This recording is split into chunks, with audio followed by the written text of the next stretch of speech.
So, Megan, looking for corporate sponsors, what's the best way to approach someone? Is it a phone call? Is it an email? Well, again, this isn't necessarily my world. It's I've been learning a lot from Lindsay Rowe, who's a publicist. But really, what I've noticed from watching her is that the best way to approach, at least at this point, is an email. Just a very general, very nice email, and to really try to forge your when you're formulating this email. Know what company you are pitching to. Know what they can bring to the table or what you would want them to bring to the table, but also pitch the story. Like in our case, it's very much of like a emotional, touchy-feely kind of movie, and so we really push that, getting involved with this would really, help this family so much. And really with the case of Raymar Outreach and the boat, I mean, we did change this family's life forever. And so it really meant a lot to us, and it meant a lot to that company too, and the people that came, the representatives, everybody involved. And so I think kind of pushing how the organization or the company what they can get out of it, and in terms of whatever your social action subject is, but in terms of ours, we're really going after organizations that already help Filipinos, people that are medical based, or something that kind of had something to do with the subject already. But really, I think what works is also is to send out as many emails as possible. Find as many people that you can to pitch this. One or two is not going to cut it. Like I said, I think Lindsay sent out 25 of these pitch emails to 25 different companies, and we got one to respond. So I think that's also the important factor to keep in mind, is that you gotta throw a lot of bait out there before someone's gonna respond. But once one responded, and then you go and you pitch to other organizations and other corporations that you want to get to come on for, in our case we were trying to find flip-flop partners and tractor partners and lots of different kinds of things to help the families that are featured. And then you get to say, well, this organization has already signed up with it. These are our other partners, and then be able to go to your website, see the photos from when we gave the boat to them and the tiers and all of that kind of thing, and had links to Raymar Outreach, so that the next level of corporate sponsors or people that we're pitching to have somewhere to go to see that there are other people who have already invested in you, other organizations that have invested in you. So it's definitely, like I said in the interview, don't be afraid to ask. Just be nice and be friendly, and push your project, be as passionate as possible, and really show the organization that they can get something out of it too. That it's a mutual partnership. How long do you make this email? Because sometimes that's always the weird part. Like, do you hit them with all the good stuff, or do you just do a feeler? Or like, I'm always wondering how long the email should be. Yeah, I think it kind of varies in terms of like how in depth your project is, but for ours it was longer than what I would think, to be honest. Like the email that she was sending out, but what it did in a way was bullet point all, like you were saying, kind of give them all the good stuff. You want it to all be in there in a way that is intriguing and exciting, but also will get them to your website. Because that's ultimately where you want them to go. It's very much like Twitter or Facebook, that you're like, hey, check this out, go here, and you're really trying to get people to go somewhere else than that one original platform. So I think the goal is to make yourself sound really awesome, smoke and mirrors all the way, but is to get that, to get enough on the page for the reader to go back to your website. Very cool. Yeah.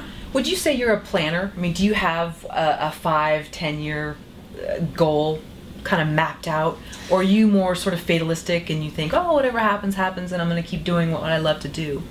No, definitely plan oriented. Definitely have a 10-year plan. I'm living, besides the whole living to paycheck, which is awesome. I'm on that path, I think. I'm not as far as I would like to be, but the goal is to shoot a feature film by the time I'm 30, and so that's happened. So that's really exciting, and it's kind of turned into a bunch of other things that are going toward the 5-year plan and 10-year plan and all of that jazz. So I think it's I think if you're going to be competitive in this field, you have to be plan oriented. It's hard, I think, to be like, woo, or at least for me, maybe it's because of my control issues. But I think that aiming towards something is really nice. Is nice to have. Do you write these goals down, or they're all up in a computer upstairs? I don't write them down, but I do remember those exercises in elementary school where you're supposed to be writing your goals down and stuff. But I do have them. They are in my head, and there are things that and even I think it's also important to have the short-term goals too. Like when you're project oriented and to be competitive in this field, you need to have those little small goals. Those are all written down. I mean, like calendars out the wazoo. You know, I mean, it's just there's sticky notes all over the place. So I think you know, it's definitely good to have the little short-term goals that lead to the bigger goal, and then you can see that something's happening. You see that you're moving forward. It's not just like, oh my god, I haven't got to that unobtainable goal yet. You know, oh, I did this, this, and this, and it's leading me towards that. And so I think that has really helped me kind of keep this like upbeat, like it's gonna happen.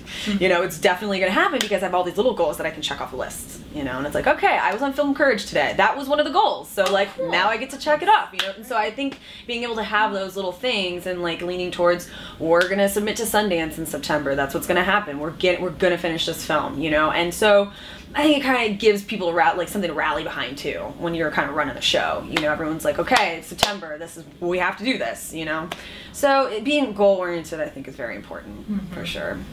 And you have a very upbeat attitude, which is great, and it shows. But do you ever have down days, or at night, is it scary? I know for me, sometimes at night, it's like I start focusing on stuff I'm worried about. Do you do that? Yeah, yeah. And I think we all have our own insecurities, and I think that it is extremely hard to be upbeat and passionate and like, yes, 100% all the time. And so, but what does happen, you do get burned out.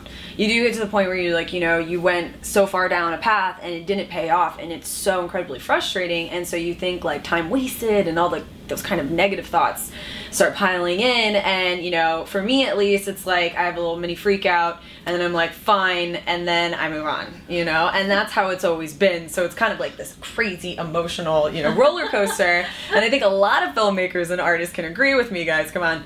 But it's like definitely something that it's a battle. You know, it's a battle to keep yourself from falling into that like woe is me kind of type place, you know. And especially going to like an art school and being so heavily involved with the community here and watching other people going off and living your dreams, you know. I hear a lot of you know, fellow filmmakers kind of falling prey to that, you know, being jealous or you know, letting themselves feel jealous because of this other thing. And instead I pushed all that out of my mind, and I'm like super happy for so many of my friends that I went to college with, and everyone's really, a lot of us are really living the dream, which is really great. And so I find it more now inspirational that so many of my friends have gone this far, and seeing and knowing the people that you met in college, and it's like, or that I've met out here, and you're like, that person's going, they're doing something, and then they do. And so it's great to hear other people being like, well, you're like that too.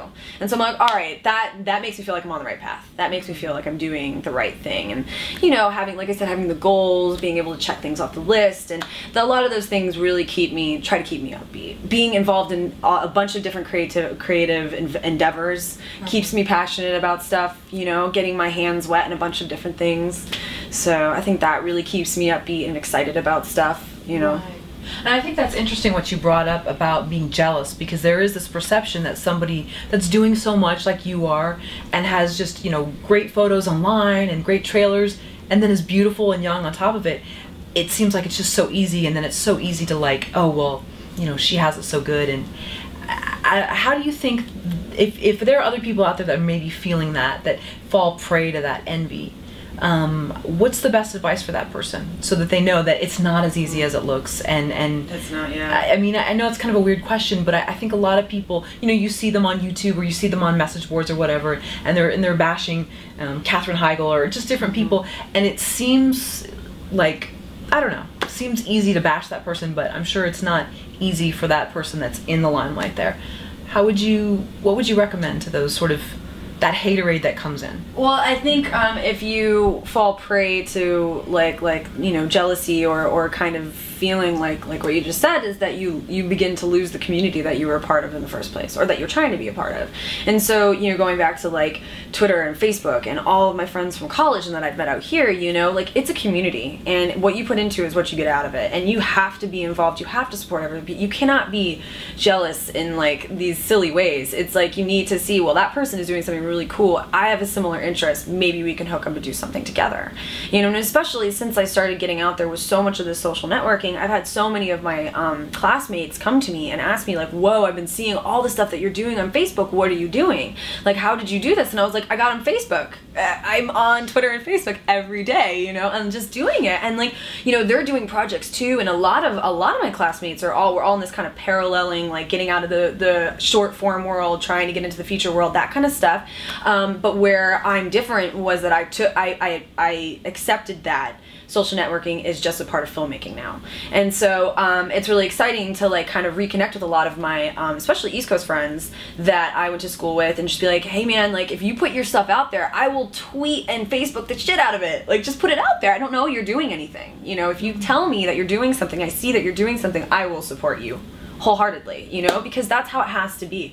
Filmmaking is so freaking hard. Like being an artist is so incredibly hard. We cannot like turn on each other. We cannot be jealous. We have to support everybody so that it isn't vindictive, and it isn't, you know, it's definitely like a love relationship that everybody's working. And I hope that that is that I can live up to this ridiculous you know goal that I'm trying to, because it is hard, and I'm not going to say that it doesn't happen to me too, you know, like I find myself being jealous of others success, but I think that it's important, like I said, to realize that you know, you should use this motivation and you know, or motivation to hook up with that person and tell them they did a good job, or help them tweet it, or you know, whatever it is. And it's yeah, and I absolutely love being part of this community for that very reason.